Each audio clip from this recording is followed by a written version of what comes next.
બધા છોકરાઓ ભાગી ગયા.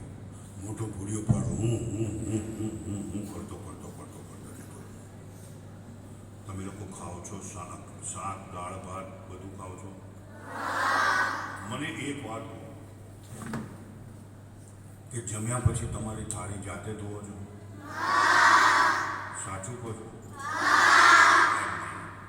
થોડું થાળીની અંદર શાક ચોંટેલું હોય, તેલ ચોંટેલું હોય, આમ પાણી લગાડીને પછી ચાલે ને થોડું તો તેલ ચોંટેલું હોય તો આમ મૂકી દેવાની થાળી, હે ને? એવું કરો છો ને? બરાબર સાફ કરો છો?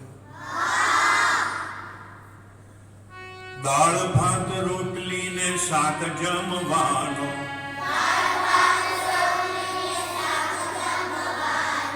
કાકડીનું કચુંબર હું જાતે જમીશ.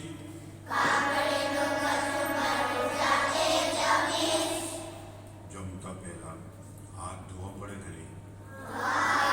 ધોવા પડે? તારું નામ શું? હા, આર્યન. તારું નામ શું? હે, તારું નામ શું? અહીંયા તેજસ. જો ભાઈ તમે લોકો હાથ ના ધોતા હો તો હાથની અંદર શું હોય? હાથમાં જમ્સ હોય, કીટાણુ હોય, માટી ચોંટેલી હોય. બરાબર છે? હવે આ શું નામ તારું? તેજસભાઈ જો હાથ ધોઈને નહીં ખાતા હોય તો એમના પેટમાં શું ભેગું થાય? બધું જમ્સ ને માટી ને પથરા ને કાંકરા ને ઢેખારા ને બધું પેટમાં ભેગું થાય કે ના ભેગું થાય? પછી તમારા કિડનીની અંદર પથરી થાય, પથરી સ્ટોન કહેવાય. એટલે આપણે જરા ચેક કરી લઈએ એના પેટમાં માટી છે એમ નથી.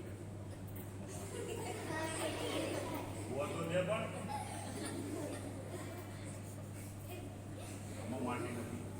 અહીંયા ભાઈ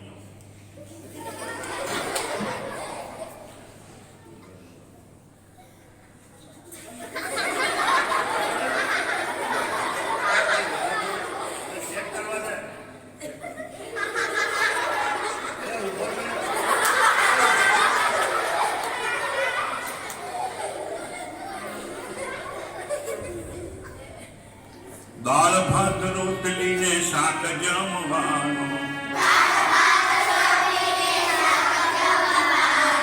કાકડીનું કચુંબર હું જાતે જમીશ.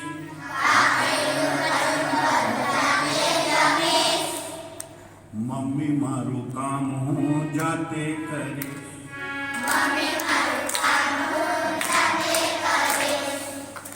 દફતરમાં ચોપડા હું જાતે ભરવાનો,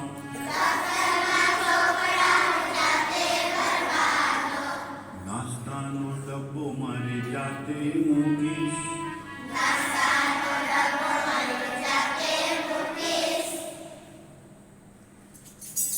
મમ્મી મારું કામ હું જાતે કરીશ. પાપાનું કામ હું જાતે કરીશ.